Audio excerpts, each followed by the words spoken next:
mentak aneh kuarima dagang ti peuting baheula mapan ku kolot teh ai magrib titah nutup dagang teh ulah sok muka geus waktu istirahat kuarima magrib malah muka neangan dunia teh lain waktuna kuarima baheula mah berang jang neangan dunia mah peuting mah jang istirahat akurkeun jeung Al-Qur'an wa ja'alal laila sakan mantak ulah nuturkeun Yahudi ulah nuturkeun Nasrani urang mah urang bae dagang berang magrib tutup geus bae usaha berang jatilok aya nu macul peuting tapi kuari mah justru macul ti peuting bae geus komo tamah macul sawah kobakan hiji mah nu mencong atuh peuting bae tah ieu wa ja'alal laila sakana mun urang nuturkeun ieu istimewa berang dagang jam 5 tutup atau menjelang maghrib gas ulah kabita ku dunia mandi maghrib gas beres tas maghrib gas ulah buka deui langsung urang lamun dek ngaji urang lamun anak-anak ayo pagahan sampai isya tas isya heula berjamaah terus ka ieu mah sare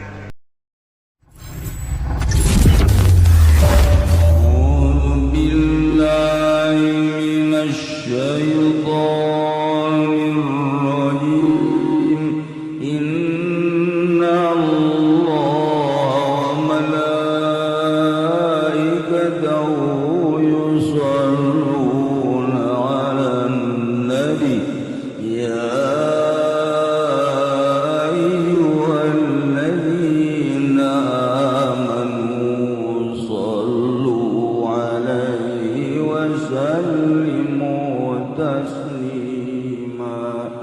salap mah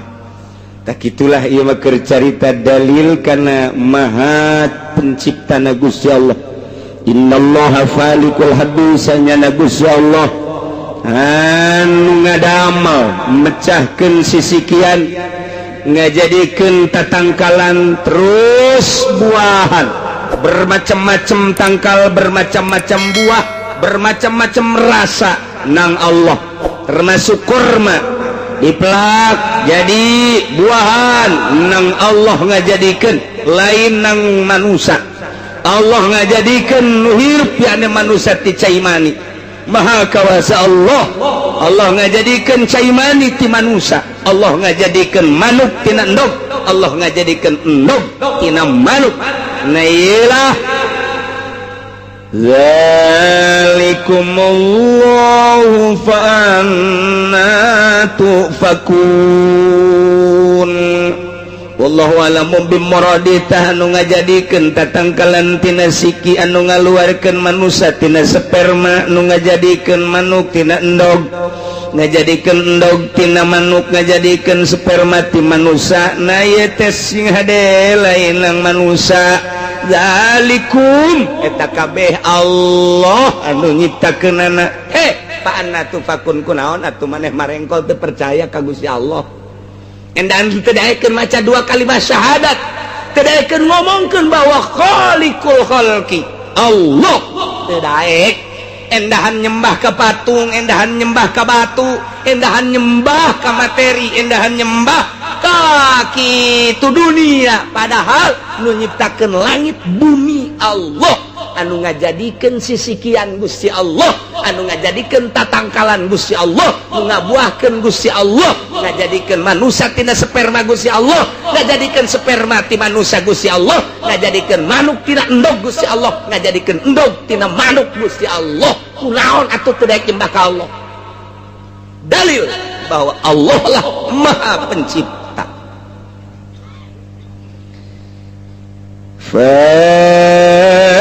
falikul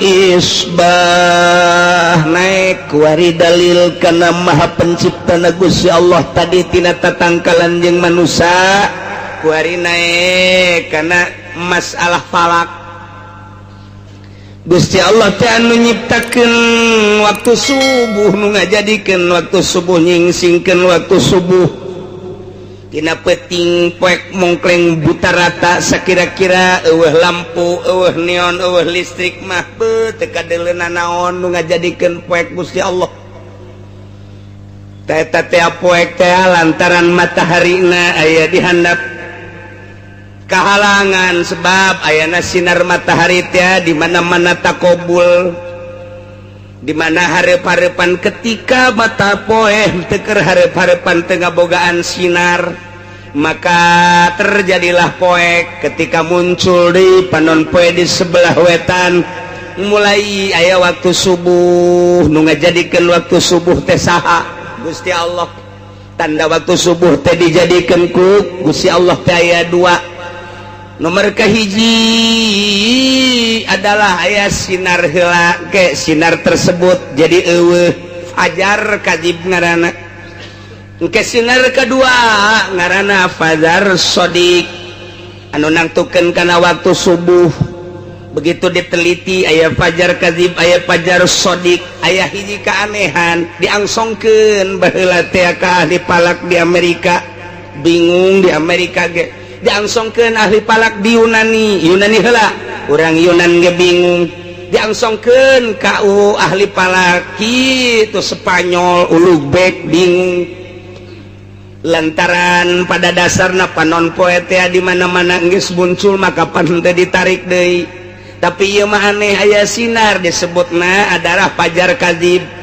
Eta panon poe keur meujeuhna di jero kunaon atuh aya sinar. Sinar tersebut ngebat panjang set.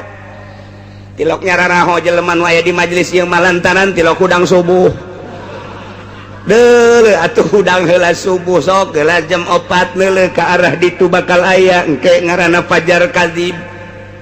Eta mah encan jadi waktu subuh tapi aya sinar. Sinar eta lah nu dipertanyakeun di dunia ka ahli palak di dunia. Sok geura bingungan kabeh ge eta engke surup can aya eta mah can asup waktu subuh ke geus aya fajar shodiq. Fajar shodiq mangke bakal aya sinar ngebat ka luhur set. Kemudian nyayan beki berang eta mah henteu surup deui. Tah eta nu dipermasalahkeun teh ku aya sinar haji eueuh deui sinar naon? Lamun lain Allah nu nyiptakeun waktu subuh saha deui? Sebab tina perputaran matahari ge teu kaharti. Berbagai tafsir-tafsir nyaritakeun, berbagai tokoh-tokoh falak nyaritakeun tentang sinar tersebut. Sebab aya sinar teh tina hawa. Hawa teh nu kasorot ku panon poe. Dari panon poe nyorot kana hawa timbullah sinar. Sedangkan eta kan panon poe di jero keneh. Haju aya surup heula kahalangan kunaon. Datang ka kuari encan terpecahkeun. Geus moal aya nu bisa memecahkeun. Eta mah hiji penciptana Falikul Isbah Gusti Allah Subhanahu wa taala. Tah kuari subuh jadi beurang bat. Nu ngajadikeun beurang teh sah. Tanyakeun coba ka orang Amerika, tanyakeun ka orang Eropa, tanyakeun ka orang Amerika Australia. Saha nu nyieun waktu subuh terus beki beurang. Walah ya Gusti Allah. Diciptakeun ku Gusti Allah teh waktu subuh teh eta teh waktu anu luar biasa energina tinggi. Lantaran tina udang subuh malain deui ketika orang subuh teh ningali panon poe sinar anu luar biasa energina hese nyaritakeun kamangpaatan sinar dina waktu subuh. Namun urang kasorot ku panon poe langsung dina waktu isuk-isuk eta panyakit-panyakit bakal raragagan. Sebab dina sinar ngandung berbagai-bagai kamangpaatan anu hese dicaritakeunana. Mentak ngahajakeun coba ge urang moe awak isuk-isuk tapi isuk-isuk di poe awak kurang teh seger hiji. Nomor kaduana membangkitkan semangat nu endek digawe kasorot ku panon poe gagah digawena. Nu endek ka kantor kasorot ku panon poe gagah ka kantorna. Nu endek ka pabrik kasorot ku panon poe gagah ka pabrikna. Nu endek ngaji isuk-isuk poe minggu kasorot ku panon poe ngawuduk heula gagah bae. Gagah sidar isuk-isuk lain lalawar. Mulai jam 7, jam 8 masih gagah keneh, jam 9, jam 10 geus dula deuleu bae lapar. Sinar lapar geus aya. Dula deuleu besial kiai angel amat ngajina. Nyumpahan ka kiai tolol. Sidar jam 11 mah geus lain deui ngantuk. Setengah 12 geus bawa pohara jasa geus ngantuk. Boro-boro disadiakeun tempat tidur diuk bae ge bisa nundutan hees. Numantak urang ka masjid jam 10, ka masjid jam 11 poe Jumat. Diuk sila ulah dihudangkeun bubar Jumat. Kita bawaan sinar matahari isuk-isuk teu beda, tapi begitu setengah 12 jam 12 lain deui naik deui engke ketika jam 2 mulai gairah aya deui. Kitulah diciptakeun ku Gusti Allah. Nu nyiptakeun kos kitu teh saha? Gusti Allah. Masya Allah. Falikul isbah wa ja'alal laila sakana. Jeung Allah ngajadikeun peuting sebagai tempat istirahat. Berang urang ka ladang capek, nu ka kantor capek, nu ka pabrik capek, balik wari magrib, salat, dahar, istirahat, isya, langsung jang istirahat peuting teh. Wa ja'alal laila sakana. Lumentak aneh ku ari mah dagang ti peuting baheula mapan ku kolot teh ai magrib titah nutup dagang teh ulah sok muka. Geus waktu istirahat ku ari mah magrib malah muka. Neangan dunia teh lain waktuna ku ari mah baheula mah beurang jang neangan dunia mah peuting mah jang istirahat akurkeun jeung Al-Qur'an wa ja'alal laila sakan. Mantak ulah nuturkeun Yahudi ulah nuturkeun Nasrani urang mah urang bae. Dagang berang magrib tutup geus bae. Usaha berang jatilok aya nu macul peuting. Tapi ku ari mah justru macul ti peuting bae. Komo tamah macul sawah kobakan hiji mah. Nu mencong atuh peuting bae. Tah ieu wa ja'alal laila sakana. Mun urang nuturkeun ieu istimewa. Berang dagang jam 5 tutup atau menjelang maghrib gas ulah kabita ku dunya mandi maghrib gas beres tas maghrib gas ulah buka deui langsung urang lamun dek ngaji urang lamun anak-anak ayo pagahan sampai isya tas isya heula berjamaah terus ka imah sare urang minta ka Gusti Allah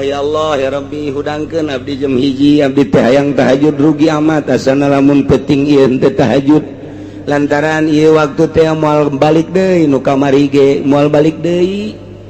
nu kamarina deui teu balik deui abdi Gusti hudangkeun ke jam 1 Gusti hayang ibadah ka Gusti hudang ti peuting urang tenang lantaran sarena berang keneh jam 9 jam 10 ngenaheun ban Allahu akbar tahajud lantaran cak Kangjeng Nabi Gusti Allah teh anna li ibadan yuhibbuni wa uhibbuhum sanyana kaula boga hamba-hamba anu resepkeun jasa ka kaula nu kula ge resepkeun jasa ka anjeunna yastakuni wa asakuhu nyana ridho ka kaula kula ge rindu ka manehanana saha eta kumaha cirina jelema-jelema anu ti peuting hudang ti peuting tadarru ka kaula ti peuting ceuri ka kaula ti peuting zikir ka kaula etalah jelema nu cinta ka kaula kula ge cinta ka anjeunna anu manehana rindu ka kaula nu kula ge rindu ka anjeunna ke lamun terus-terusan kos kitu lantaran saling mika cinta saling mika rindu ku kaula bakal dibere engke maziah-maziah kelebihan-kelebihanana tah Gusti abdi teh hayang ngarasakeun nikmatna ibadah cara Kangjeng Nabi mah kapan tahajud teh fardu abdi hayang ngarasakeun ibadah cara para wali mah tahajud teh unggal peuting abdi hayang ngarasakeun ibadah cara guru-guru abdi ulama-ulama nikmat teman sarena teh tadi diatur iyalah wa ja'alal laila sakana jang istirahat endeu kumaha tahajudna jam 1 masih kana wawalak-wakan wawalak-wakan jam 1 jam 2 balik ceramah jam 2 irahat tahajud jadwal panggung kapan deres namanya nama masih keneh ngaji keneh ayo nu di imah ngobrol datang ke jam 2 dekira tahajud deres mun ngobrolkeun agama ayo nonton main bola kan hulu sia eta rugi urang geus ulah make nu kitu-kitu pareman TV ganti nu gede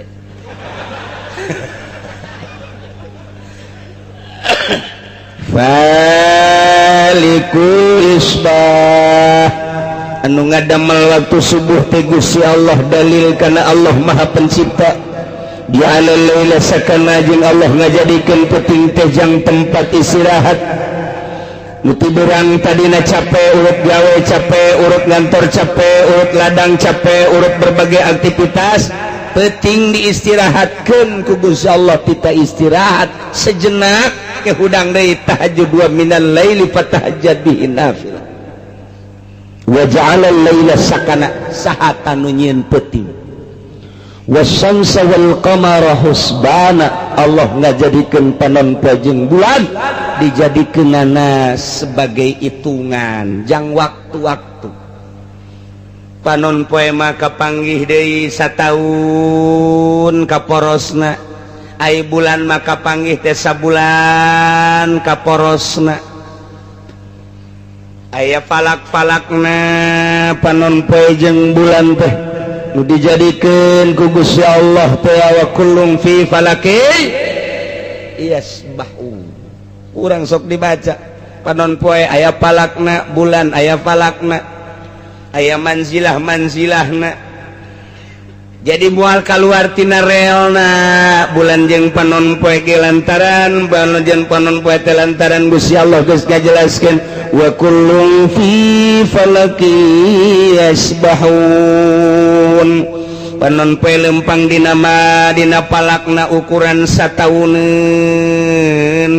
kitu keneh bulan berangkat tina porosna tina palakna sabulaneun taye dijadikeun aya manzilah-manzilahna wa huwa alladzi ja'ala syamsa diya'a wal qamara nuran wa qaddarahu manazila lita'lamu 'adada sinina wal hisab. Dina surat Yunus dijelaskeun ku Gusti Allah Allah teh ngajadikeun asy-syamsa panon poe diaan caang nu tadina poe barang panon poe bijil masyaallah jarum potong ge kadeuleu nu gelis kadele gelis dan nu betot kadele petot nu putih kadele putihna nu hideng kadele hidengna melalui panon poe ieulah wa huwa allazi ja'ala syamsa diya'an wal qamara nura begitu tipeting aya bulan tanggal 13 mulai caang 14 mulai caang tanggal 15 pohara caang keindahan bulan purnama hese dicaritakeunana disebut caang jasa henteu disebut poe henteu tapi indahna pohara jasa ieulah cacaang panon caang bulan nu mantok ku budak masuk dipake bobogohan di handapeun kuburan sugan aya kunti anak nyelap eta bulan ya Allah ya Rabbi di samping Allah ngajadikeun bulan wa qaddarahu manazila aya manzilah-manzilahna jang naon ieu li ta'lamu adada sinina wal hisab supaya nyaho bing bilangan tahun bing bilangan bulan dihitung ku ahli palak teh mimiti ti April afhamtun maisarhun yun jalhun lusarun agasun sepsun jun burujun shimaliun April, Mei, Juni, Juli, Agustus, September ieu adalah buruj shimali bagian kaler okmizun nop altun deskauzun janjatun febdal pun burujun janubiyun eta mulai nu genep teh tadi adalah buruj janubi aya us-usna didinya afhamtun hartina April ham hartina buruj hamal yakni eta bintangna bintang hamal usna 9 jadi berarti urang lamun deuk hitung palak teh deuleu tah dina apakah ieu teh bagian shimali apakah bagian janubi artina simali teh keur lempang kaler panon poe teh apa keur lempang kidul lantaran ieu teh aya falak-falakna aya bagian kaler aya bagian kidul engke waktu salat ge beda-beda waktu salat nangke asar teh aya jam 3 lewat 10 aya jam 3 lewat 4 aya jam 3 net lewat 5 aya deui engke jam 3 lewat 30 menit magribna lamun urang keur make jitu waktu Indonesia Barat engke beda-beda kecuali orang make waktu gorbi lantaran waktu teh aya waktu gorbi selalu jam genep bae aya waktu istiwa zuhurna selalu jam 12 bae mun urang ngaji palak dek make istiwa zuhur asa jam 12 zuhur asa jam 12 zuhur ngan kudu ditimbang make rubu nah eta teh waktu ngaranna waktu istiwa baheula mah di hareupeun masjid ulama-ulama nyieun waktu istiwa lantaran eta mah bertepatan jeung panon poe lamun teu angkeb mun angkeb teu bisa aya tek nololkeun paku sakieu dijieun ku urang kitu naon detik-detik jeung menit-menitna asal tepat bae pelempeng kalangkang kadinya berarti jam 12 istiwa ngaranna istiwa teteh ngaranna tah atawa urang dek pake waktu gorbi magribna selalu jam genep tah lamun bulan puasa urang nyetel waktu gorbi ngeunaheun jadi geus teu kudu kurang leuwih asal jam genep magrib asal jam genep magrib engke waktu Indonesia Barat mah mungkin jam genep lewat 5 jam genep lewat 10 macem-macem atawa jam genep kurang 2 menit pokokna mah urang nyieun waktu jam genep magrib wah nu kolot mah kaburu modal geus teu ungkulan ngaji kos kitu geus teu siap berpikir geus nu kolot mah boro-boro mikiran waktu mikiran beuteung ge datang moal ka magrib cak kena ieu incu eueuh mah nya ge nginum sarua bae tolol idang saha jiptakeun wasyamsa wal qamara husbana kulantaran aya manzilah-manzilahna geus kurang atuh ayeuna mah bisa dihitung melalui palak. Sia lahir bulan naon? April. April berarti ieu Skoprio. Hamel.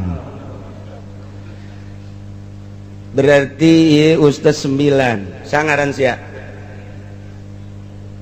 Ngaran aing Teddy. Teddy hayang ka sia? Hayang ka Sarwiti. Hitung huruf anu hirupna nu paehna ulah Sarwiti hiji sin ro paeh ulah dihitung 2 wao hirup 3 ta sin 60 wao genep 60 genep ta 200 genep ngaran sia sa Teddy ta 200 dal opat berarti 204 lobana wewe kuari setahun teh adalah 12 bulan bagi 12 Sarwiti tadi sabaraha 300 260 genep bagi 12 sabaraha cepat kalkulator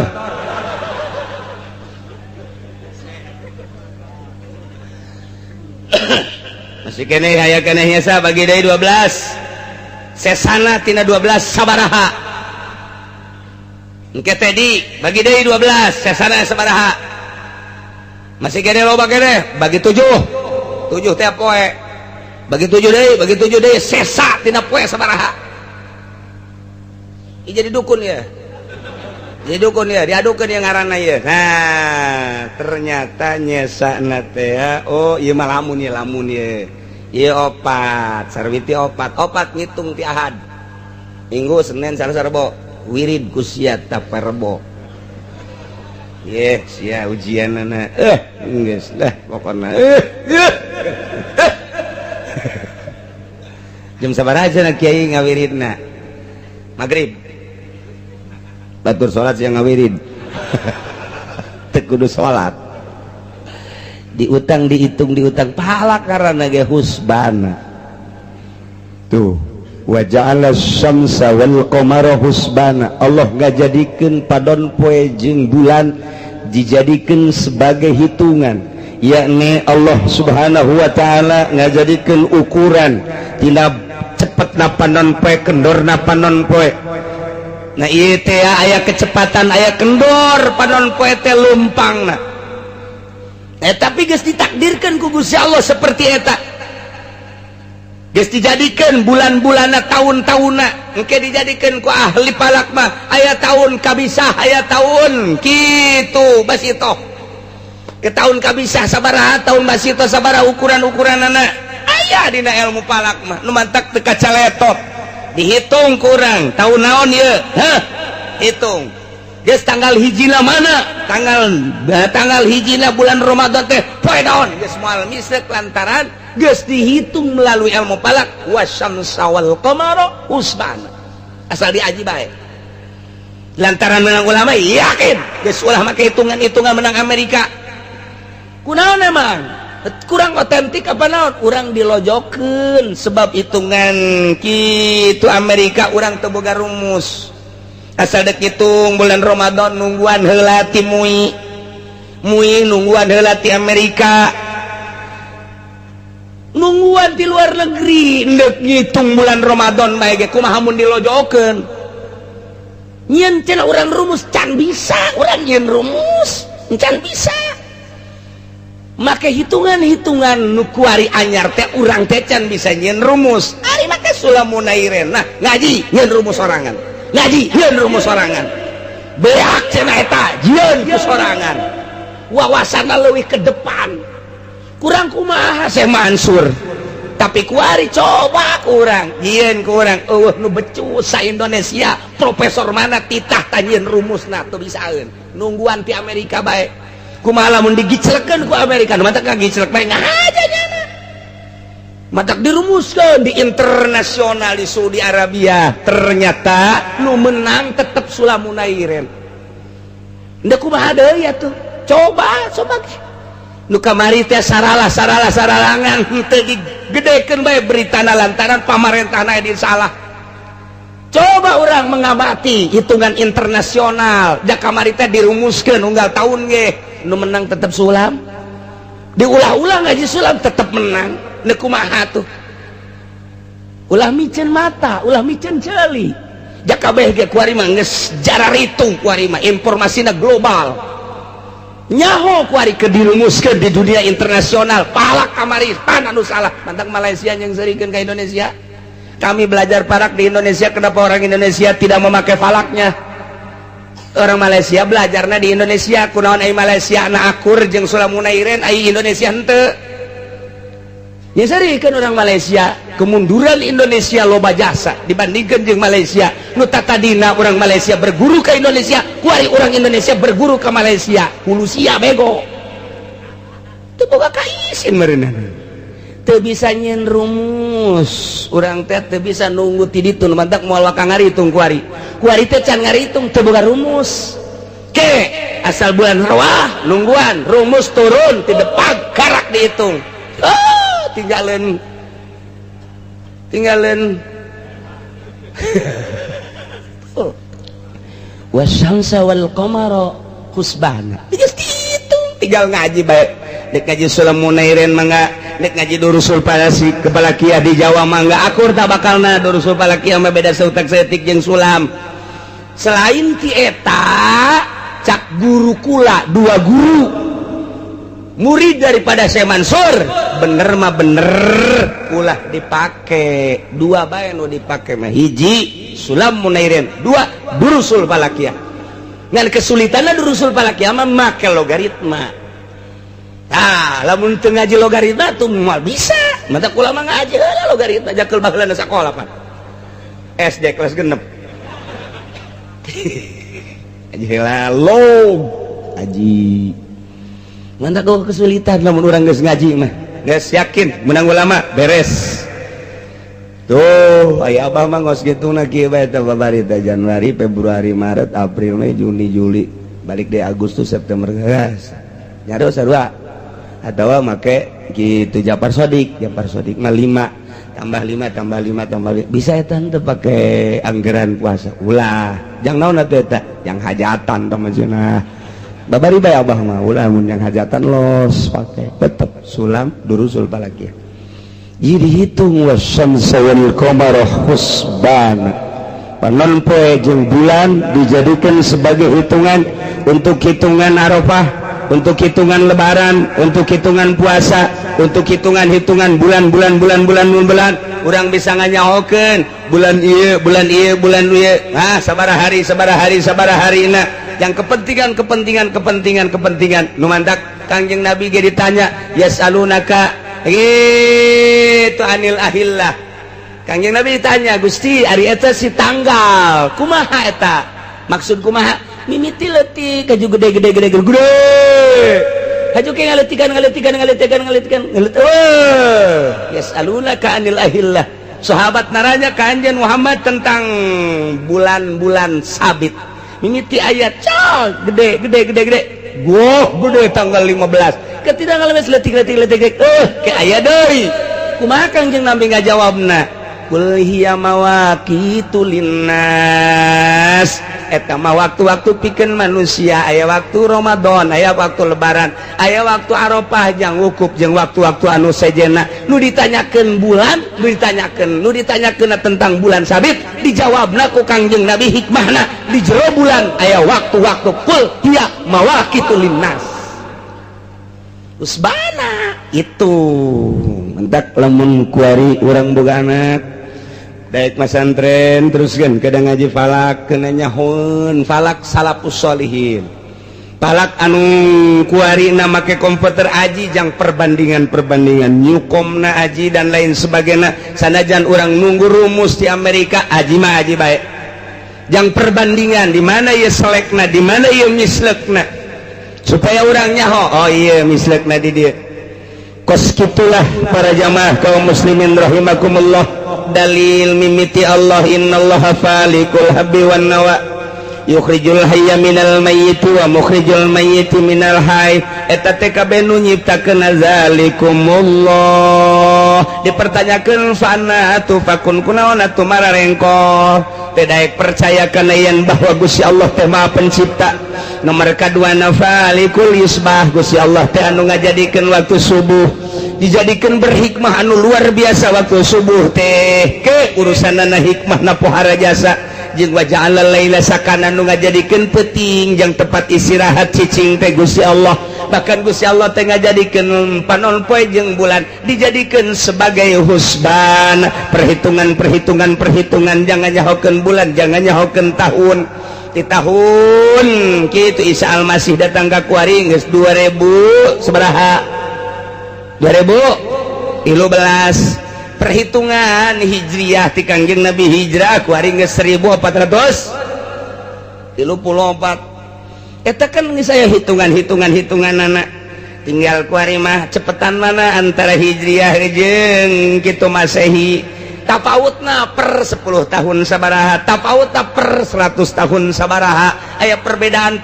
lebih cepat mana di antara Masehi jeung hijriyah eta perbedaan kitu engke bakal dicaritakeun hikmahna kok aya berbeda sih di ilmu falak engke bakal dicaritakeun perbedaan harina antara Masehi jeung kitu hijriyah lantaran di hijriyah mah eueuh 30 hiji tanggalna di Masehi mah aya tanggal 30 hiji di hijriyah mah teh aya 29 sampai 30 tapi di Masehi mah pan aya tanggal 29 aya 30 hiji berarti ke pertahunan leuwih lobaan Masehi batan hijriyah per tahun bae kurang geus kanyahoan sabaraha hari lantaran dina hijriyah mah tanggal 30 hiji geus beda per 10 tahun sabaraha per 100 tahun sabaraha perbedaan eta teh ku ieu ke bakalna aya naonan aya hikmahan engke urang ngajadikeun anggeranana macem-macem ngajadikeun teh nu dijadikeun hijriyah nu dijadikeun Masehi tergantung kumaha permasalahanana ya wasyamsa wal qamara husban zalika taqdirul azizil alim eta kabeh nu dicaritakeun teh kepastian Gusti Allah anu maha gagah tur maha uninga nyahoun Gusti Allah mah gagah Gusti Allah mah di pasrahan malaikat titah narik bulan pasrahan malaikat ya titah narik panon poe di pasrahan manusia ku malaikat-malaikat ye malaikat raqib di dieu malaikat atid kama mana bae ge padahal mah Allah teu kudu masrahkeun ka para malaikat tetapi lah Gusti Allah masrahkeun abeh engke aya laporan ka Gusti Allah urang ka mana bae ge aya catetanana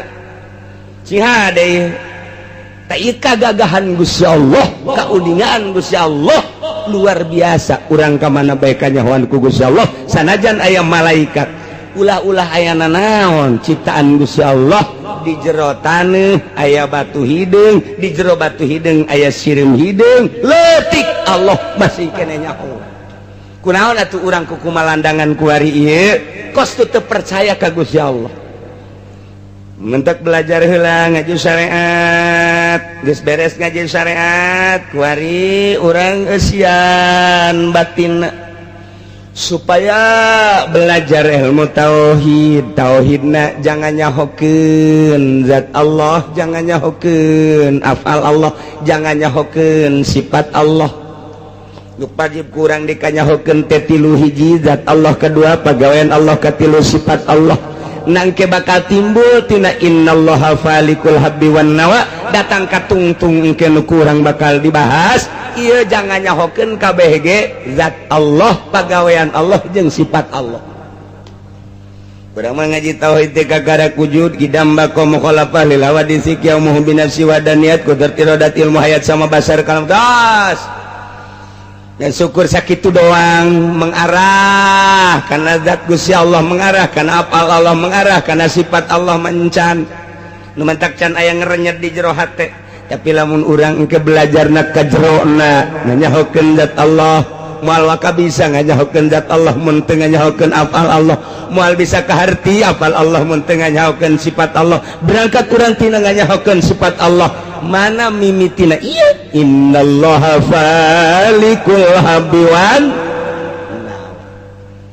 kok bisa gitu engke dimodif ku ahli thariqah ngajadi sifat Allah sebab pemilik seluruh kehendak adalah Gusti Allah kahayang urang kieu Gusti Allah kitu tetep Gusti Allah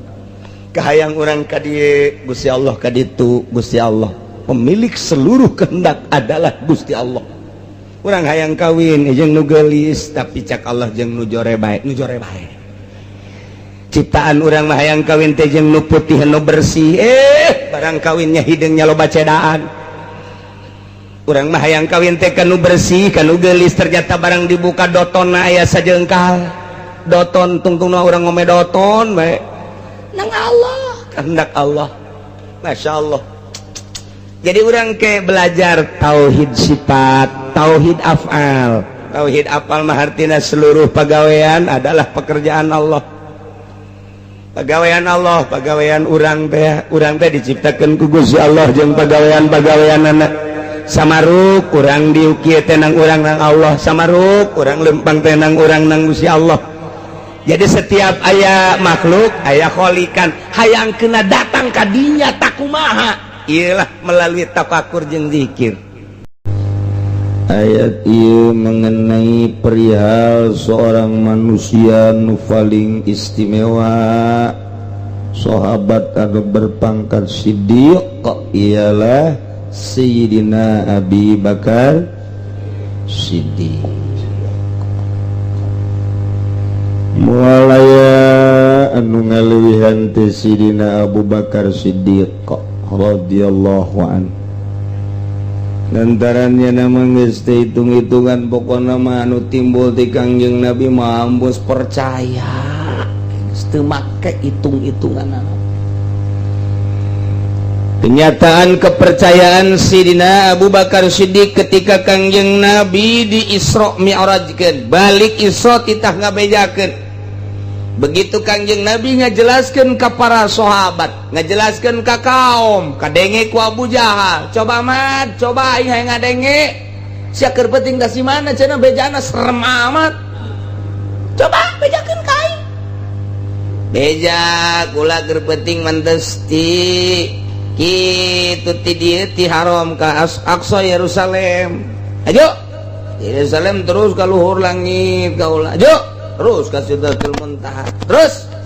ya ka dieu balik deui terus cek eta cek Abu Jahal ka mana? Ya ka dieu ka haram. Sabaraha jam? Ya gitulah bangsa 2 jam atau leuwih saeutik. Mad. Aisyah edan teh sok kajuleuwih kitu. Kamari mas ya kamari aing masih kena rada endek percaya tapi ku ari mah asal leuwih amat ye. Aing teh leuwih kolot tibatan sia eta ka Aqsa teh ka ditu ka Yerusalem lain lalakon sakedeung Aisyah sok nanaonan mad. Teu beres ya mah dia. Iya tuh pokoknya mah gitu baik ulah. Coba tanda naon tanda. Hayang naon cek Kang. Coba ayeuna mah lawang Masjidil Aqsa kos kumaha? Kangjungna ge rada ngagibeg sakedeung. Wah, lawang breh ku Gusti Allah dibukakeun. Aya Masjidil Aqsa. Oh.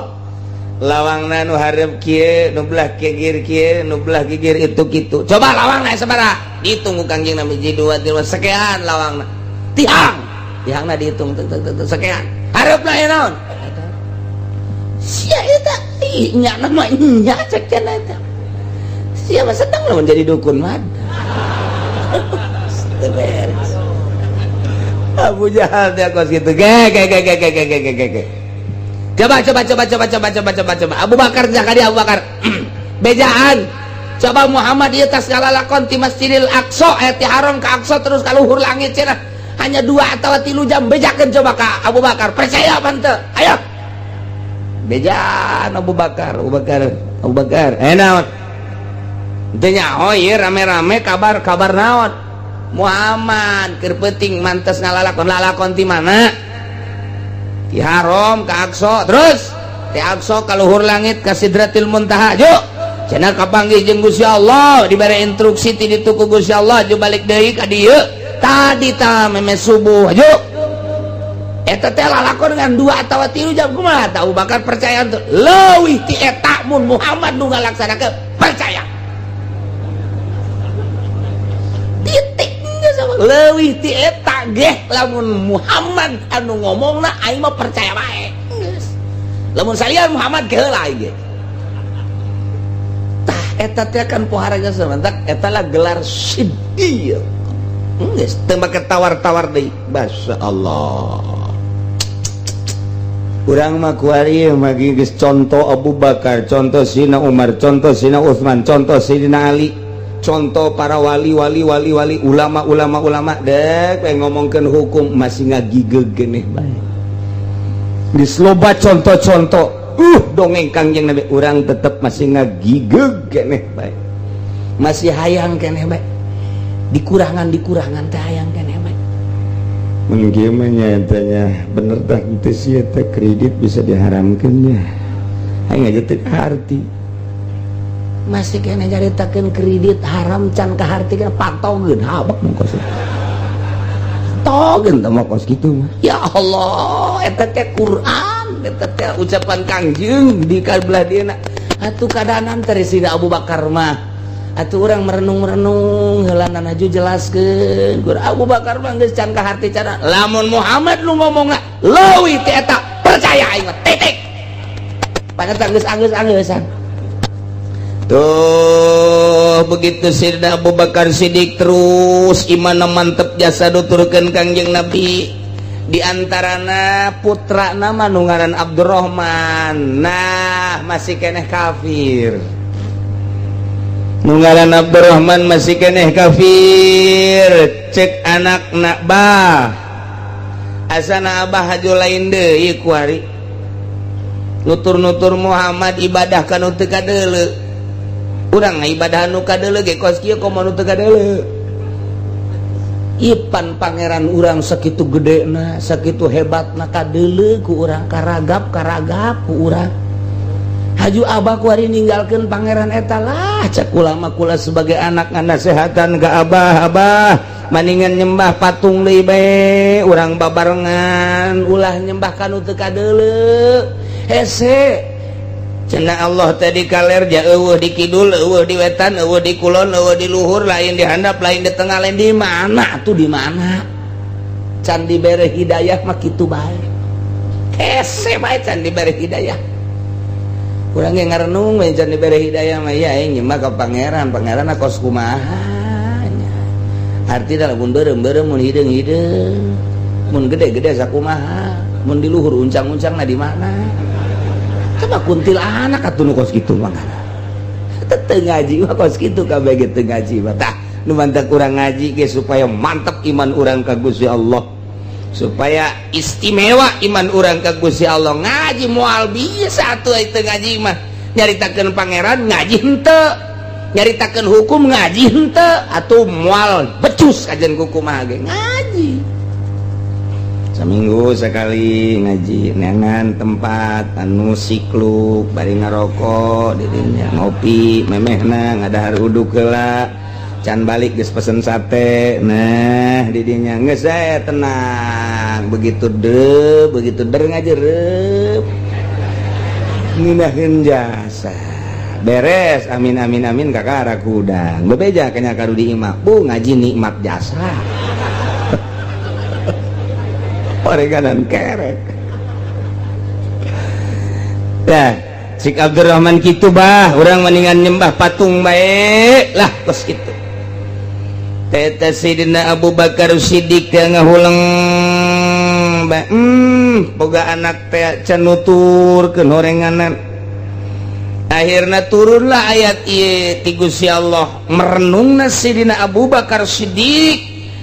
hayang ngajawab kanu jadi anak tarajol malaikat Jibril mawa ayat nyampaikeun ka Kangjeng Nabi urang Kangjeng Nabi Muhammad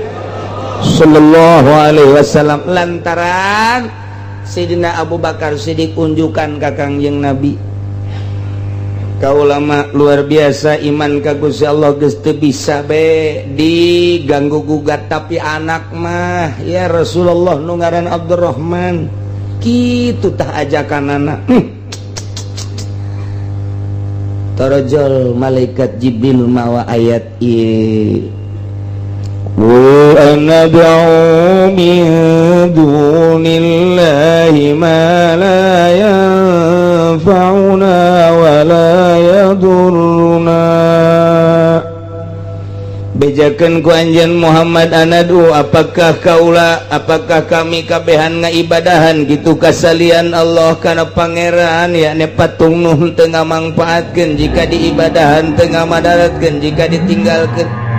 diibadahan teu ngamangpaatkeun diantepkeun teu ngamadaratkeun maknya kudu ngaibadahan patung anu model kitu sipatanana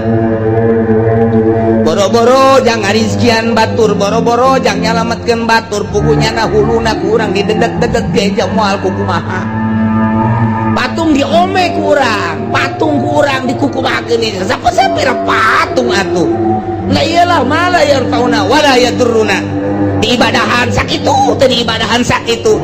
mangpaatna madaratna diibadahan sugan ngamangpaatkeun diantepkeun sugan ngamadatkeun tuh teu sapira batu bejakeun coba Muhammad qul ucapkeun ku anjeun Muhammad anad'u apakah kami kabehan ngaibadahan salian Allah bentukna patung nu teu ngamangpaatkeun jeung teu ngamadaratkeun wa nuradu jeung apakah urang kabehan teh kitu dibalikeun deui ka tukang ka masa jahiliyah dibalikeun ka musyrikin deui nu kuari geus urang boga petunjuk ti Gusti Allah ba'da iz hadanallah sabada Allah geus tuduhkeun ka urang kana Islam kuari kudu balik deui ka ditu bejakeun manya kudu kos kitu ulah artina mah inkari eta mah percis kalladzi istahwatu syayatinu fil ardi hairon kos jelema anu disasarkeun ku setan di muka bumi ya hairon bingung teu nyaho arah jelema anu kasarung jelema anu kasasar jelema aya di tengah-tengah leuweung jelema aya di tengah-tengah huma di tengah-tengah daratan atawa di gurun nyana teh teu nyaho jalan mana kaler mana kidul mana wetan mana kulon ngaranna kapahung teh nu kos kitu teh mun cak bahasa urang mah naon ngaran Katulimbeng percis kos lalaki boga pamajikan hiji Katulimbeng teh ngaranna sebab kadinya deui Tulimbeng tah jadi geus lalaki teh nyandung Katulimbeng. Aduh teh nyaho jalan.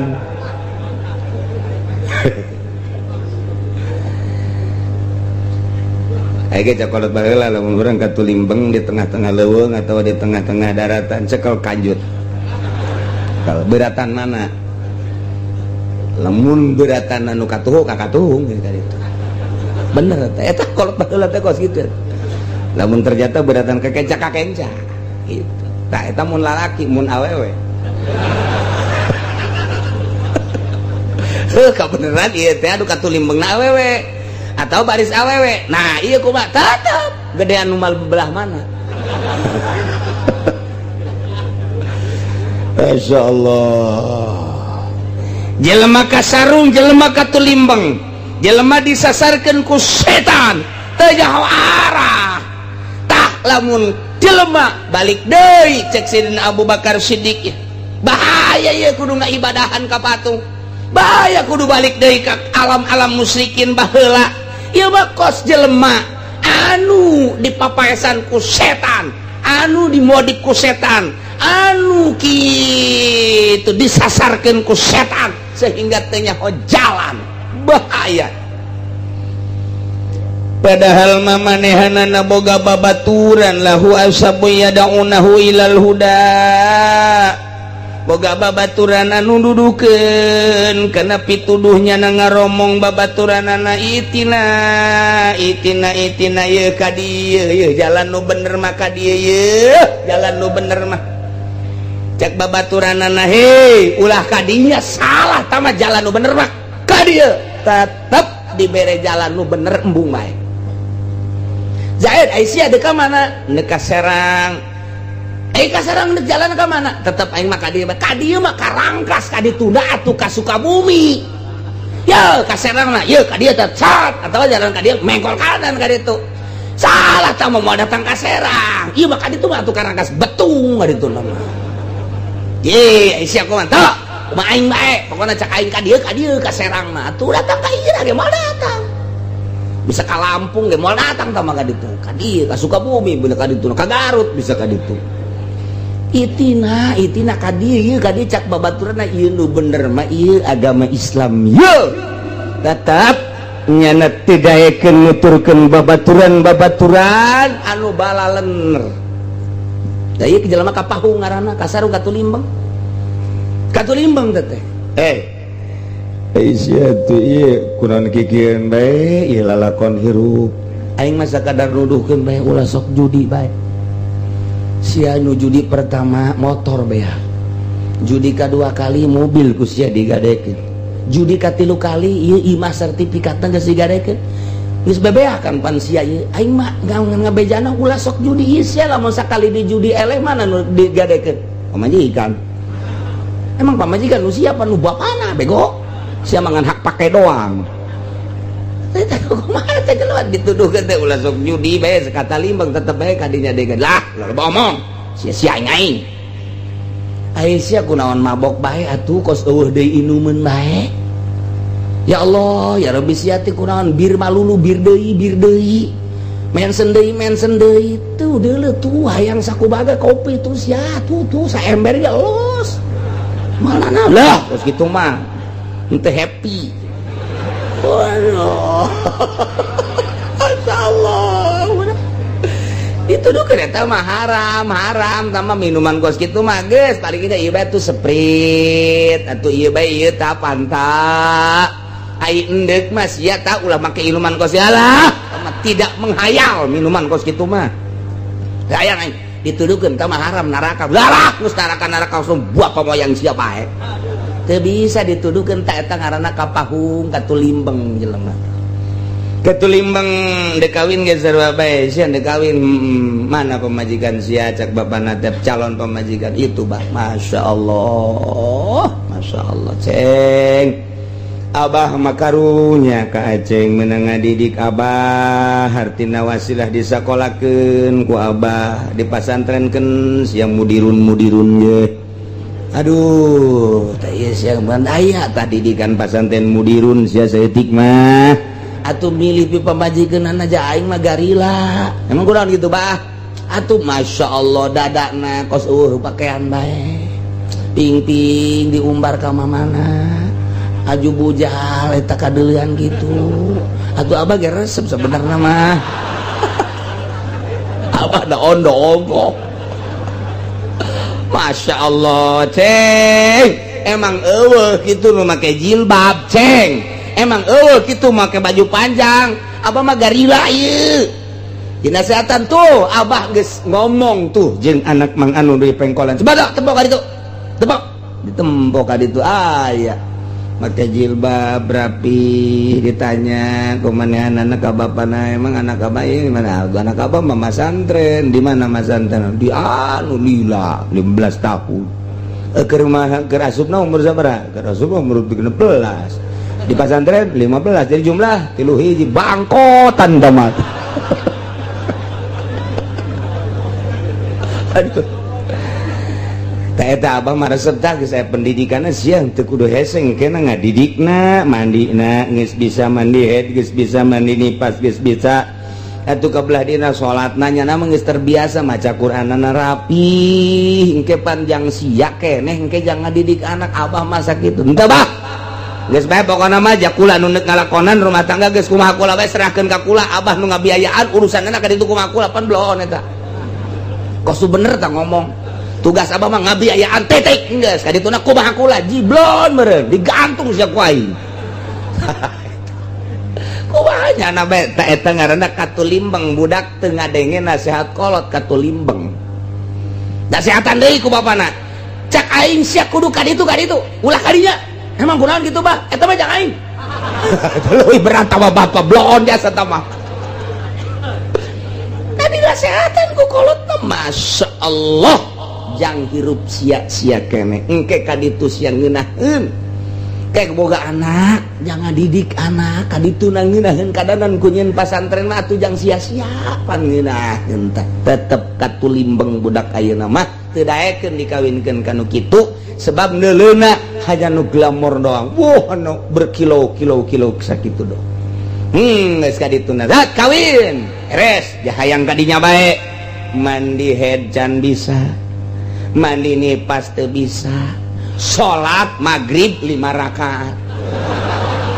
kira-kira salat subuh 4 rakaat lah naonan atuh kita hanya kumitohana neng emang salat subuhna sabar rakaat 4 salat subuh mah 2 rakaat 2 mah tah mah kos kitu mah belek cek nya teh kula mah geus diopatkeun bae lah padahal mikir bae aing si bener tah tah salat bae ge can bisa didikan makaning pamajikan mah hese dididikna ku pekes mana aya salaki bisa ngadidik salat ka pamajikan walaya pang hese-hesena ngadidik pamajikan hese bikin ka batur bae geus hese ngadidik pamajikan mah lamun pamajikan didik ku salakina dijebian bae lain kitu lain kitu ngalojokkeun tah mah kos kitu mah jadi salaki mah ngadidik pamajikan bener ge geus salah bae hese bae kajen kuku mah ge pang hese-hesena muridna pamajikan eta ning bikin bae ka batur ajak ngaji bae habek lah hese-hese tah kadenge ku sia kadenge tuh pas salakina hayang nyandung pas ngaji kiai ngabahas nyandung datang ka imah kadenge tah ku sia dah sekongkol tah mah kajen kuku mah ge pajar persekongkolan aduh masyaallah hese bae pamajikan teh hese bae masyaallah pokona ngadidik pamajikan hese bae geus lamun aya jelema bisa ngadidik pamajikan bo tah saluhureun wali tah mah hese pamajikan ya Allah tapi lalaunan ja makhluk Allah keneh pamajikan ge lalaunan dan ulah ku nafsu. Apakah kami kabehan ya kudu nyembah ka patung deui balik deui ka masa musyrikin ka masa kemusyrikan wah cek Sayyidina Abu Bakar khususna umumna seluruh moal maknya kudu balik deui tah lamun aya jelema nyembah ka patung padahal geus aya hidayah Kangjeng Nabi teh nuduhkeun Islam diutus ku Gusti Allah titah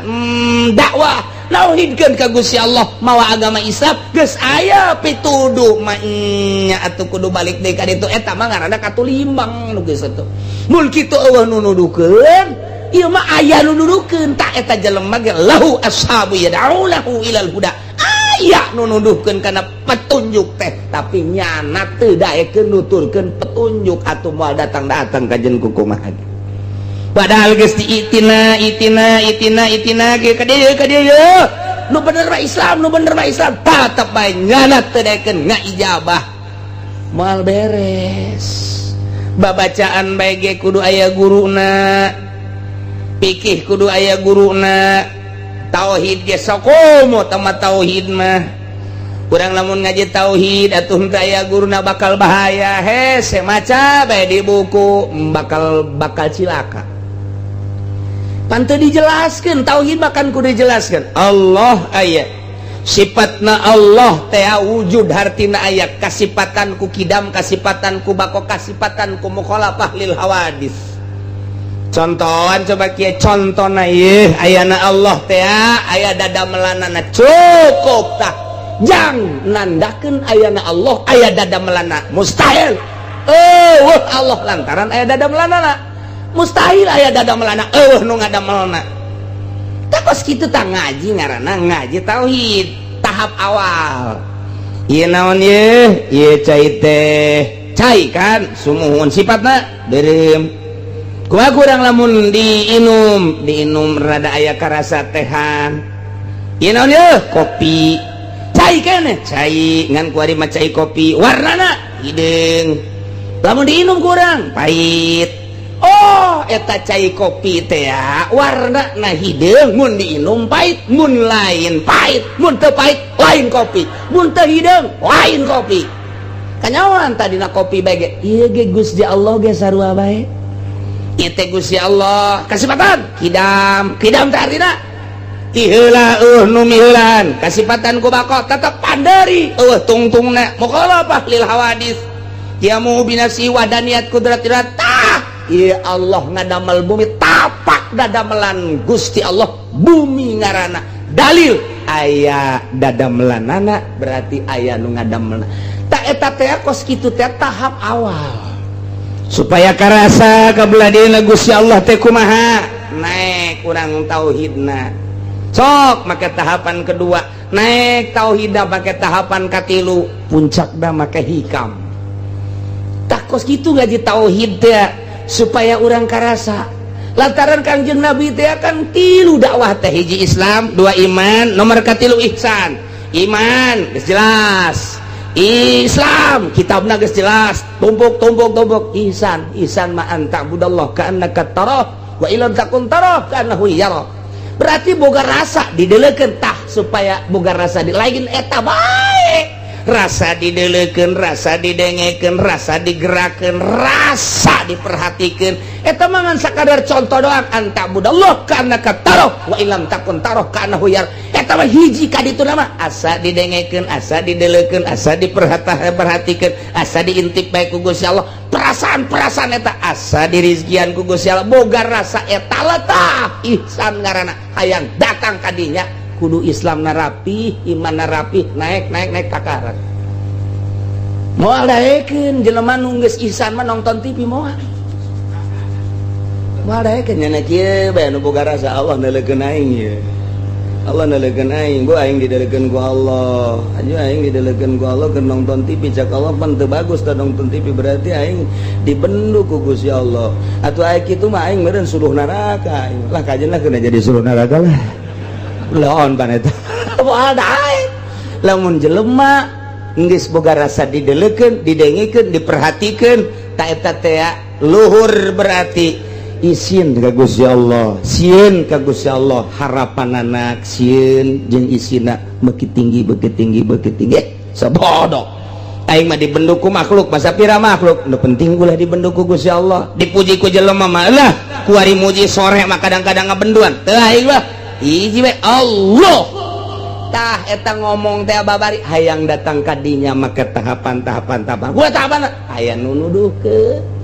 ceng ye wudu nu bagus make piki ngaranna ceng salat nu bagus make ye piki ngaranna sok dek make riyad dek make takrib dek make fatul muin kuadituna make raudhah make tuhfah niayah silakan tak jang Islam kuari iman mulai tina iman urang lalagaan heula make lisan kabelah dituna nyentuh kabelah hatepan iman mah bagian akidah batin berarti terus ditungtun kudu aya guru kabelah dituna urang endek zikir kudu boga guruna guru nu mursyid sing hade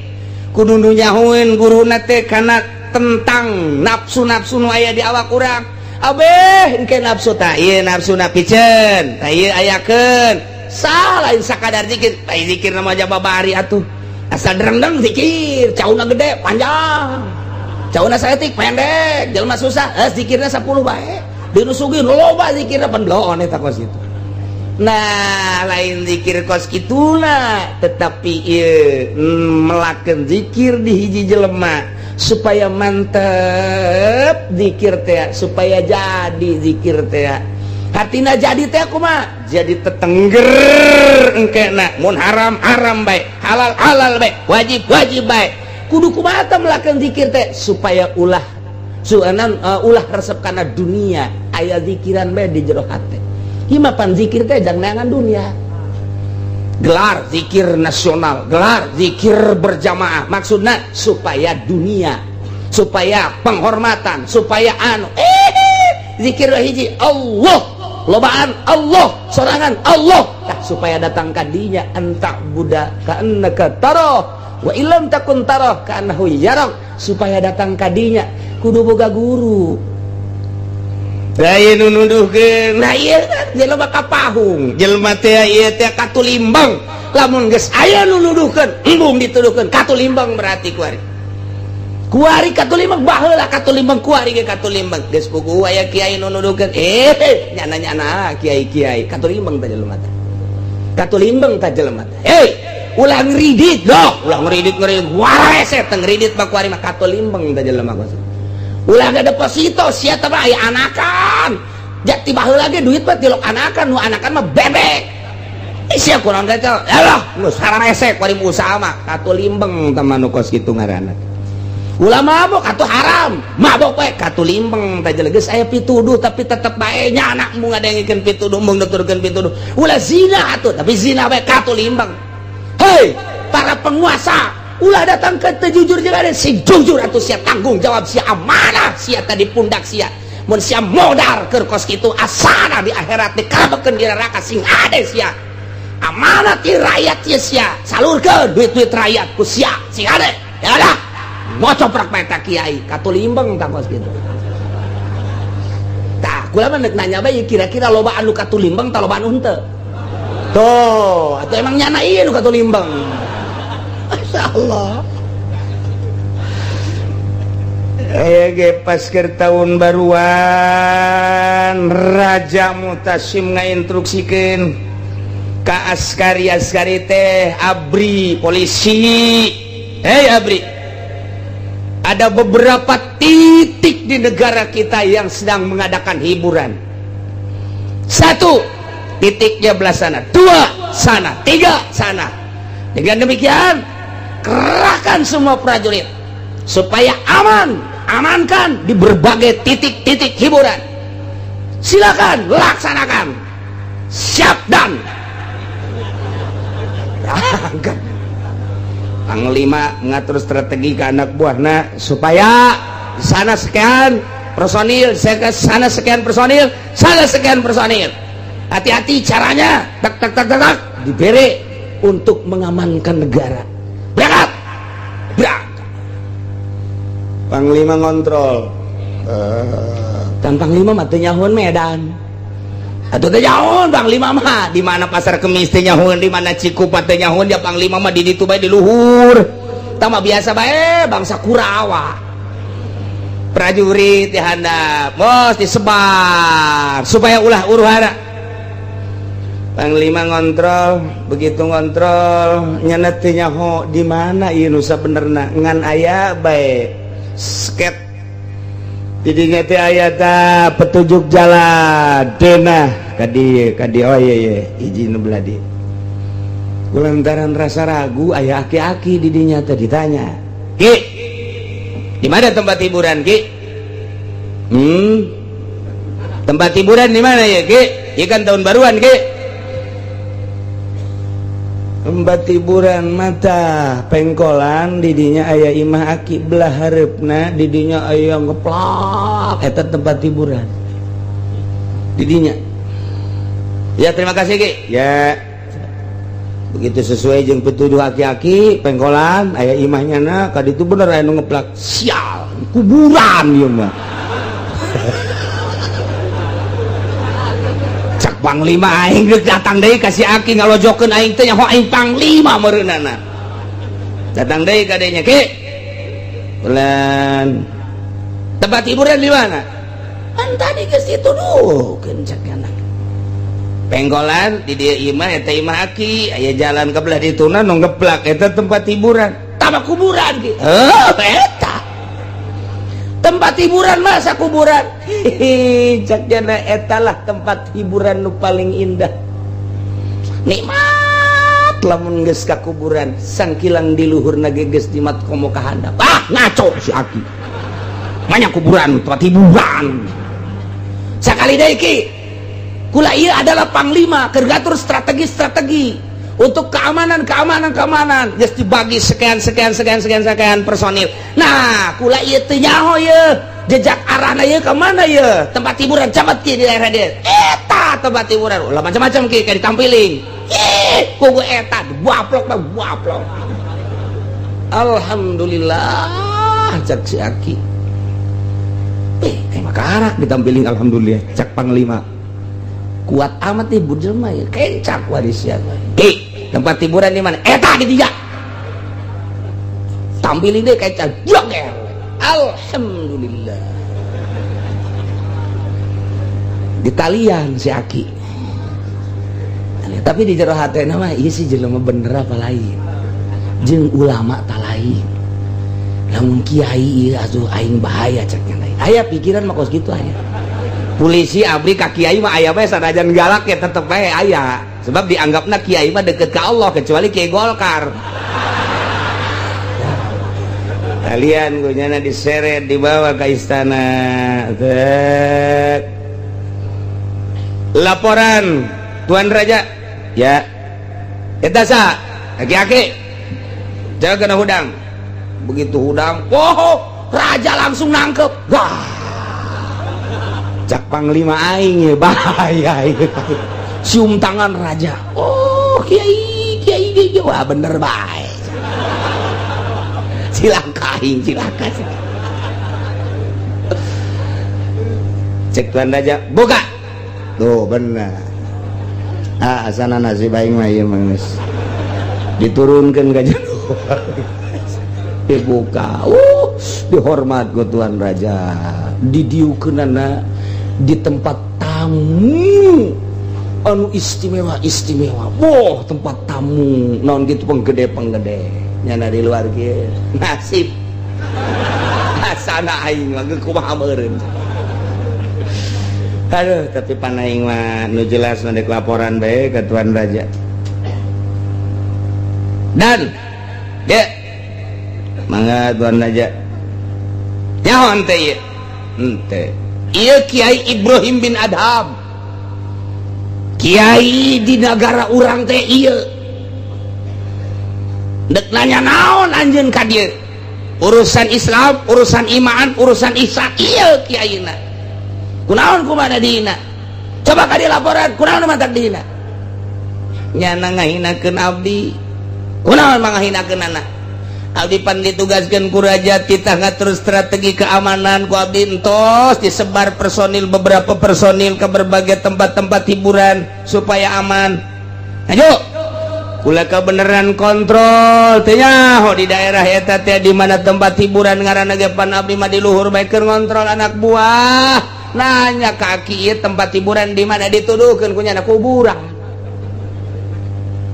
Bener Kiai nuduhkeun kuburan bener pan atuh kiai bisa nuduhkeun tempat hiburan ka kuburan lain tempat hiburan masih. Tuan raja jeung panglima ku bodo-bodo teuing. Tuh kiai mah kos kitu tah. Raja tinggal raja di bodo-bodo. Atuh bongan nyana nanyakeun anak kakula. Sedangkan kula mah pan umur teh geus kolot. Hiburan jelema geus kolot mah ieu adalah kuburan. Lamun aya jelema geus kolot pasti luntak-lentok ka tempat hiburan lain kuburan. Kata lain jelema jurig kos kitu mah. Kayak stop raja stop. Acak-acakan ya urusan dia cak. Hiburan tidak ada bos. Ayo nanya hiburan ke badak mara. Kanu teu nyaho kaler kidul, jelema anu kasarung, jelema katulimbang tanyakeun. Lamun jelema nanya ka jelema nu teu katulimbang pasti nanyakeun tempat hiburan kuburan. Tah panglima ieu hiburanna geus kudu di kuburan. Raja hiburanna geus kudu di kuburan. Nyaos ya. Aduh, dan amankan dan.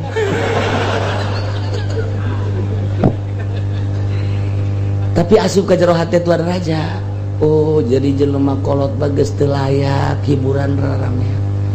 Hiburan nu kolot mah geus kudu ka kuburan. Hiburan teh geus macam-macam. Tah, jadi nasihat seorang ulama anu ikhlas, nasihat seorang waliullah anu ikhlas. Teu pamrih dekasah sebab naon? Eueuh unsur hayang di alam, eueuh unsur hayang dibere, sekalipun raja keur kasarung jeung katulimbeng mah luruskeun itina. Panglima perang kasarung tuduhkeun ieu teh. Ngan ieu mah caritana nuduhkeun jalan ka Allah. Masa sih kudu make hiburan-hiburan? Tahun baru lain ngadoa ka Gusti Allah hiburan. Ieu ngaranna jelema katulimbeng. Lamun di lembur urang tahun baru lain ngadoa ka Gusti Allah katulimbeng. Cenah eta mah Ki Haji katulimbeng. Cenah eta mah pamarentah patulimbeng, bin katulimbeng. Tilu kali bin tah mah geus.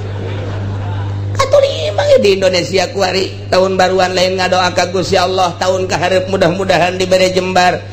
segala rupana urusan rezeki kahirupan sehat dan lain sebagainya ditingkatkan ibadah lain ngadoa kos kitu hiburan. Nah di Indonesia teh camat mun ngayakeun hiburan tahun baru camat katulimbeng, lurah mun ngayakeun hiburan lurah katulimbeng bin sabaraha bin eta katulimbeng lain cakula cak Ibrahim bin Adham dina dongeng supi na kos kitu ulah katulimbeng cenah hirup mah atuh geus kolot mata hiburan teh ka kuburan. Cek Raja Mu'tasim teh ke maksudna ka kuburan teh hiburan kumaha dek geus kolot mah dek ka mana deui mun lain ka kuburan sedangkeun di kuburan kapanggih jeung Allah kapanggih jeung nikmat kubur. Di dunia mah urang kuari salat, di kuburan mah teu kudu salat. Di dunia mah urang kudu maca Quran, di jero kuburan mah teu kudu. Di dunia mah kuari kudu puasa, di jero mah geus teu kudu. Berarti kan urang teh terhibur di jero kuburan teh ku kaindahan-kaindahan kuburan. Tah nu geus kolot tah kudu boga pikiran kos kitu, raja. Amankeun. Bahaya ieu mah. Ngamuk bahaya nu kos kitu.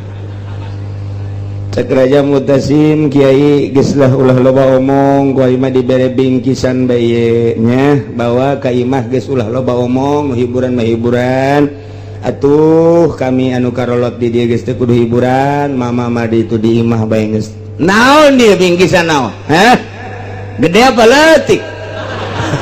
itu kan pun gede leutik ya leutik teu hayang aing teka beli mobil sama kos Fortuner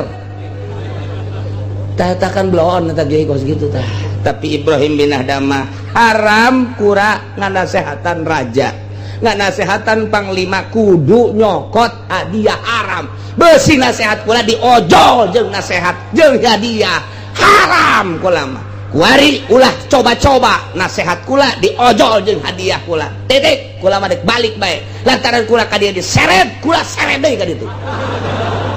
ulah sakumaha raja ulah aya tuh banyak seret deui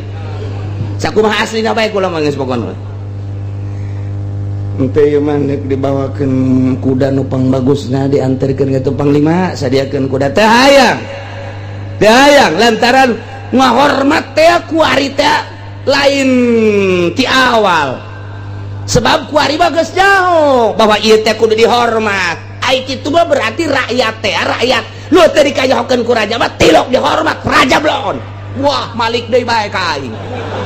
mun dek kahormat dek nu wau ngaran raja hormat tuh kos kitu mah ieu bagus kanyawan karak dihormat dek kanyawan teu dihormat atur rakyat nu sejen meureun bahaya gas cak raja gas cak raja tuh gara-gara sia si panglima amalaya ieu nasihat cek jangan gas kula mah hadiah moal diojol nasihat kula jeung hadiah dek dipersilahkan make kendaraan bagus teu hayang ka ulama mun teu daek nyeret ku ulama dek lempang bae balik ka ditu henteu ulama dek balik wah kajen teh disadiakeun kendaraan bagus tetep lantaran awalna teu bagus ye lamun awalna dihormat kemudian dipapageun balik lagi dipapageun oh masalah ku ulama geus moal robah tapi awalna ieu kos kieu geus hayang ku ulama ulah balik ku ulama wassalam tinggal raja bajeng panir sia cia tuh kula penting ya di jalan kapanggih yeui jeung wakil panglima stop berani jelema cumplang-campling kieu ka istana mah teu meunang didatangan ku jelema cumplang-campling kieu kudu nu ke bintang minimal bintang 7 puyang-puyang nya nama cicing saya abdi hamba Allah yang ngaranan sa hamba Allah baik sakali deui awas sakali deui awas hiji dua katilu teu ngajawab nu bener nista maja utama sikap teu nyaho ye wakil panglima saya abdi hamba Allah talian deui talian diseret deui ka istana lapor ya cek Tuhan raja abdi mau sakitan saya teu beres ya jelema coba udangkeun begitu datang yo kiai deui bae cak panglima sia ka wakil kunaon diseret eta emang kunaon balik di dia nang nyeret aing aduh cekuan aja kayak aya perihal naon deui nangtung dio ke lapar coba lapar ka kunaon ieu mantak diseret abdi menghormati tuan raja jeung istana sebab ieu kaluar ti istana teu layak jelema kos kieu pasti ieu jelema edan wah ayo tetap kula untuk mengangkat martabat raja jeung istana demi bangsa jeung negara. Wah. Teu meunang sambarangan nu asup ka istana jelema cumplang-campling tapi tetap kula ditanya saha nyana ngomongna hamba Allah. Tanya kedua kali deui, saha hamba Allah. Sakula hamba Allah ge boga ngaran. Lamun teu ngabejakeun ngaran kukula diseret dibawa ka istana laporkeun ka tuan raja tetep caknyana hamba ieu kan merupakan penghinaan masa hamba Allah bae kiai cek tuan raja kunaon atuh teu ngabejakeun ngaran kok hamba Allah bae eueuh deui nu pangmulyana cek Ibrahim bin Adam ieu adalah pengakuan hanya hamba Allah justru kula mun ditanya na lain ku macem panglima mun ditanya na lain ku raja mun ditanya na lain ku wakil panglima kula ngaku kula ngaran Ibrahim bin Adam komo ditanya ku murid kula komo ditanya ku rakyat mah ditanya ku sasak kula ngaku Ibrahim bin Adam nu matak teu ngaku kula nyana ngomong tidak tahu kamu saya ini wakil panglima sombong amat untuk menghilangkan kesombongan pasti cekula-kula diseret deui ka istana tah titip cek Ibrahim bin Adam raja ulah ngarasa jadi raja panglima ulah ngarasa jadi panglima takarak jadi wakil RT ya wakilnya na sombong jasa kamu tidak tahu saya wakil panglima mana etika Islam apa kudu kitu rakyat teu diurusan ngaku panglima rakyat teu diurusan ngaku wakil panglima rakyat teu diurusan ngaku raja deuk karajaan saha jurig tuh jak raja pan kieu deui wae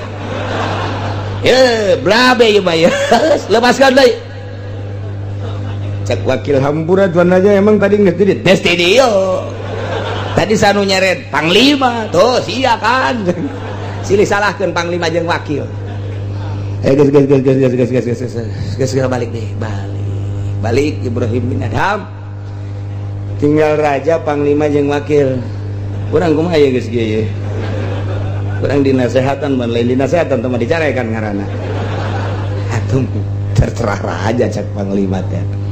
berarti urang di mata rakyat teu bagus berarti urang di mata rakyat sombong berarti orang di mata rakyat iya aduh takabur ujub nah iya kudu kumaha coba orang perhatikan negara orang rakyat orang supaya kondusif deui yang capek ngadenge kondusif di koran kondusif di TV kondusif komo orang Golkar moho negara kita alhamdulillah kondusif bau hitut aing mah ngadenge lagi kondusif insyaallah ayolah gara-gara tahun baru seperti eta instruksi Raja Mutasim wahai panglima wahai para penggawa tidak terkecuali hentikan semua gitu naon hiburan ganti dengan zikir ganti dengan doa tidak terkecuali baik muslim maupun non muslim sebab negara orang negara Islam hentikan hiburan ganti doa bersama kakarak rakyat luar biasa menyambut instruksi raja urang mah ulah jauh presiden heulana atuh bupati jangan milih ente pan nyaputnya mahal kan eta nebusna maka sabaraha duit coba tuh nasehatan bupati anyar si urang coba kita doa bersama hiburan hentikan tek celi anjing datang gadaekeun celi kula mah ulah tuh jangan ente kan milih tah nasehatan atuh coba hentikan hiburan sekupna luhur teuing bupati mah camat bae coba nasehatan cak camat kan di negara kita mah demokrasi silakan semau-maunya aja wah berarti camat teu boga rel yang kos kieu babok kabak ku rel nu kos coba nasehatan lurahna lurah deui keur kancolah mana atuh untuk mengadu supaya agama lempang ka lurah kos kitu ka camat kos kitu ka bupati kos kitu mesti ka mana atuh ieu agama supaya lempang nah gitulah cerita di tahun baru Ibrahim bin Adham katangkap ku Raja Mutasim akhirnya raja mah luluh lantaran nu nganasehatanana asli embung dibere hadiah asli embung dianterkeun dipuja-puja istimewa lamun kos kitu dakwah teh mun teu diojol jeung pamere teu diojol jeung hadiah rapih dakwah teh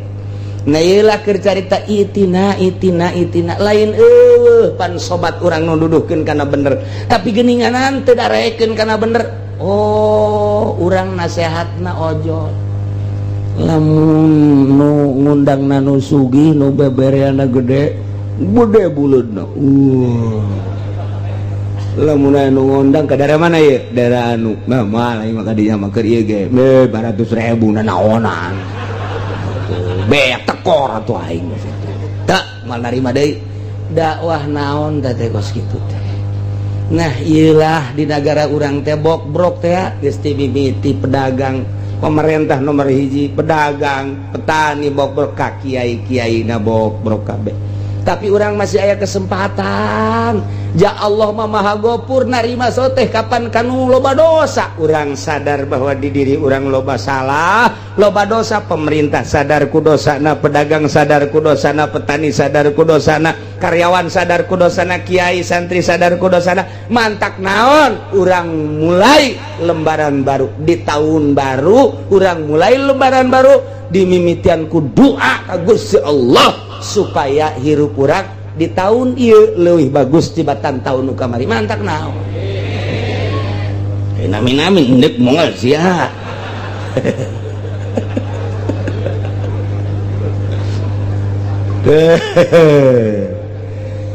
walahu ashabu yad'unahu ilal huda itina cek babaturan ye ka dieu ye tapi pala yujibuhum tiraek nyubadanan kul bejakeun ku anjeun Muhammad inna hudallahi huwal huda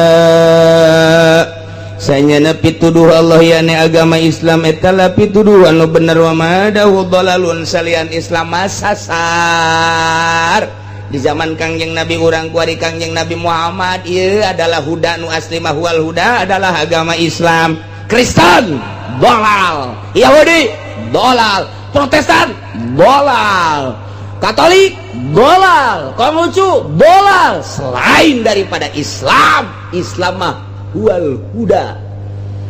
ialah Islam, selain Islam dolal sasar salah urang mah alhamdulillahirabbil alamin wa umirna linuslima lirabbil alamin jeung diparentah urang kabehan supaya urang nurut pasrah ka Allah sebagai pangeran alam kabeh. Bisa wa urang umirna diparentah urang sadaya ay aslimu sing narurut marane kabeh salaladar marane kabeh pasrah li rabbil alamin.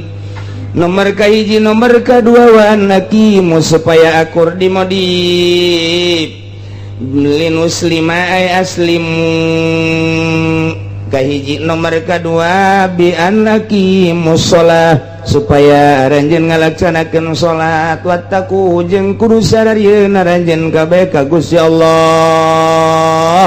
wa huwa allazi ilaihi tusharun. Gusti Allah tenu bakal ngumpulkeun ka urang kabehan ke bakal digiring ka mahsyar tempat kumpul dihijikeun maksudna lil hisab rek dihisab dirang bakal ditanya umur sabaraha urang dipake naon eta umur salia di dunia urang boga harta dikamanakeun eta harta urang salia di dunia nyokotna ngalana ngahasilkeun meunang ti mana digunakeun ka mana nu boga ilmu bakal dihisab ilmuna sia dibere ilmu digunakeun ka mana eta ilmuna dipake nuduhkeun ka aing apa dipake di dunia ieulah nu bakal dihisab kabelah ditunang ke mata urang diperbandingkeun ciri urang diperbandingkeun antara bener jeung salahna sungut urang irung urang kabeh awak urang nah ieu bakal dihisab engke iyalah wa ilaihi wa huwa allazi ilaihi tusharun bakal digiringkeun dihijikeun dikumpulkeun ke jaga di mahsyar urang bakal neuleuh timbangan mizan ngaranna belah ditu bakal neuleuh jembatan shiratal mustaqim adimis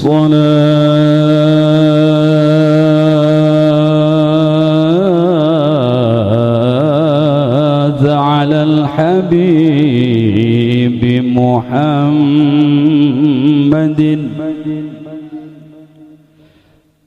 أدم الصلاة على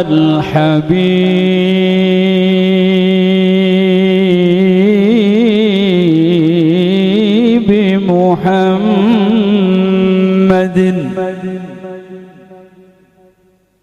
فقبولها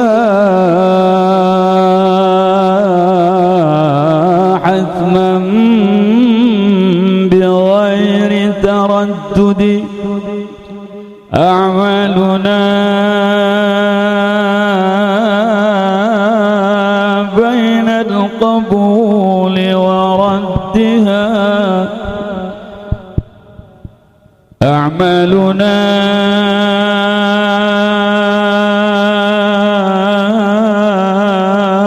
بين القبول وردها إلا الصلاة على الحبيب محمد يا رب بالمصطفى بلغ مقاصدنا واغفر لنا ما مضى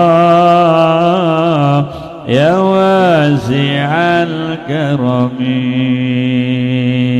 محمد سيد الكونين والثقلين والفريقين من عرب ومن عجم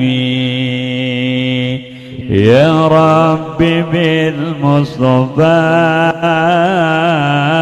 بلغ مقاصدنا واغفر لنا ما مضى يا واسع الكرم نبينا الأمير نهي فلا أحد أبر في قولنا منه ولا نعمي